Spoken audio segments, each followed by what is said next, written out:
예수님도 우리에게 예수님의 말씀을, 하나님의 말씀을 살아내라고 하셨죠. 그리고 우리에게 그 삶을 직접 보여주셨습니다. 생각하는 신앙 우러나는 복음 믿음 향기.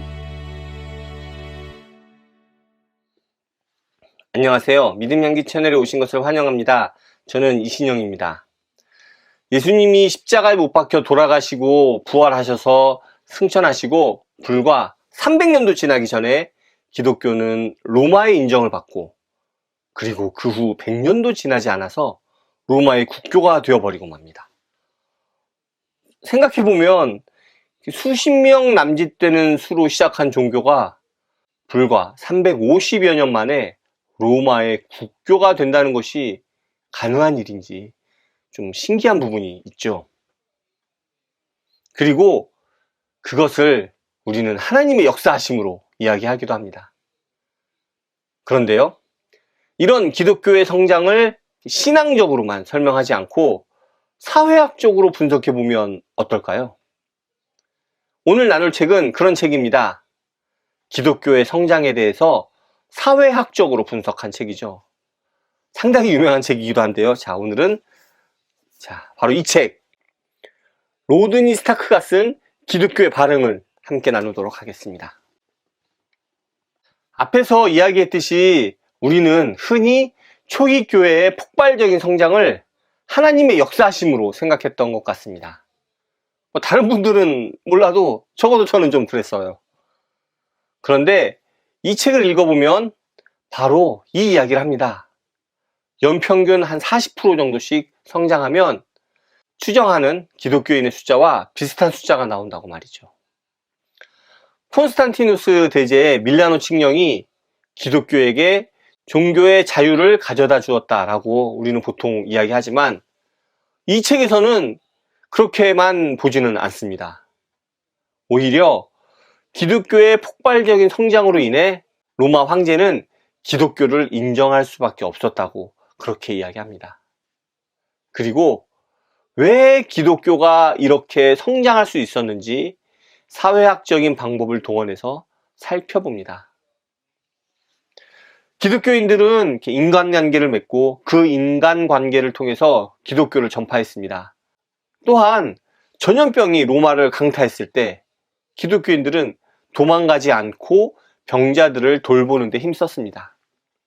그에 비해 다른 종교들은 다 도망가고 그랬다고 하더라고요.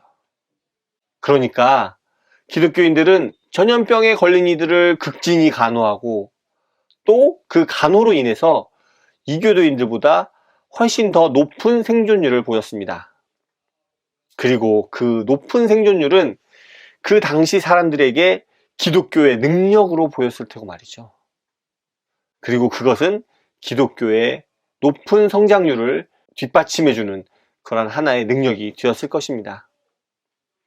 질병만이 아닙니다. 우리가 많이 들어왔듯 어려운 이들을 돕고, 또 그 당시 사회 통념에서 벗어나게 이렇게 여성들에게 지도자의 자리를 허락하기도 하고요. 그런 것들 하나하나가 기독교를 다른 종교와 차별화하고 기독교의 발전에 큰 요인이 되었을 겁니다. 이렇게 보면 기독교의 교리는 그렇게 중요하지 않은 게 아닌가 하는 생각이 듭니다. 유일신인 것이 기독교를 발전시킨 게 아니고, 결국 기독교의 중심인 사랑을 실천한 것이 기독교를 부흥시킨 게 아닌가 하는 생각이 들더라고요. 물론 이런 생각을 저만 하는 것은 아닐 겁니다. 많은 분들이 비슷한 생각을 하실 것 같습니다.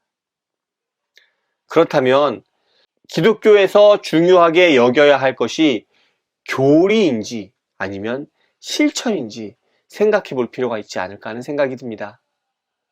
그러다 보니 동네에 있는 그러한 교회들에서는 실천을 아무래도 많이 이야기하는 것 같습니다. 그런데요, 실제로 교회가 잘못된 길로 가고 있다는 하는 이야기들은 교회 또는 기독교인의 실천보다는 교리에 맞춰져서 이야기하는 게 아닌가 싶습니다. 성경적이라는 이름으로 말이죠.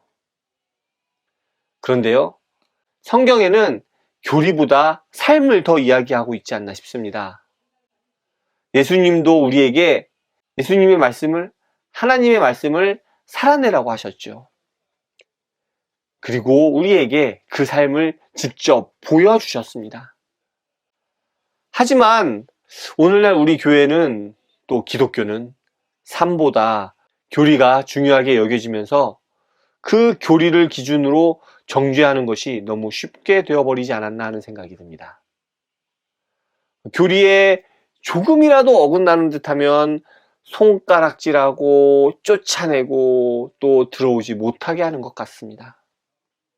그리고 그러한 것이 지금 교회의 위기로 나타나는 게 아닐까요? 코로나 이후로 교회가 더욱 어려워지고 있다는 이야기들을 정말 많이 합니다. 제가 섬기고 있는 교회도 출석 인원이 정말 많이 줄었어요. 그런데요, 그 이유가 제대로 예배드리지 못하고 모이지 못하는 데 있는 게 아니라 우리가 하나님의 말씀을 따라 실제 삶을 살아내지 못했기 때문이 아닐까요?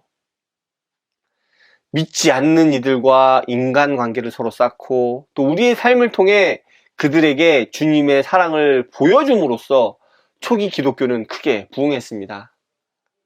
그런데 오늘날 우리 교회는 개토화되어 버리고 우리의 삶은 기독교 신앙이 없는 이들과 별반 다르지 않습니다. 아니, 오히려 교회를, 또 교리를 지킨다는 명목 아래 더욱 사랑이 없는 모습을 보여주는 게 아닌가요? 그러다 보니 기독교의 위기가 오는 게 아닐까 싶습니다. 그렇다면 기독교의 위기를 극복하기 위해서는 우리가 어떻게 해야 할지 정말 자명하게 드러나죠. 이 책에서 이야기하는 초기 기독교의 모습을 생각해보면 우리는 예수님께서 살아내라고 하신, 그리고 친히 보여주신 삶의 모습을 따라 살아가야 합니다. 효율적인 삶, 안전한 삶, 높은 곳을 추구하는 삶을 버리고 사랑을 실천하는 삶, 우리를 희생하는 삶, 그리고 약자와 죄인들의 자리에 서는 삶을 살아야 합니다. 오늘 준비한 내용은 여기까지입니다. 주님의 삶을 따라서 그 사랑을 실천하는 삶을 살아가기를 간절히 기도합니다. 감사합니다. 다음에 또 오세요.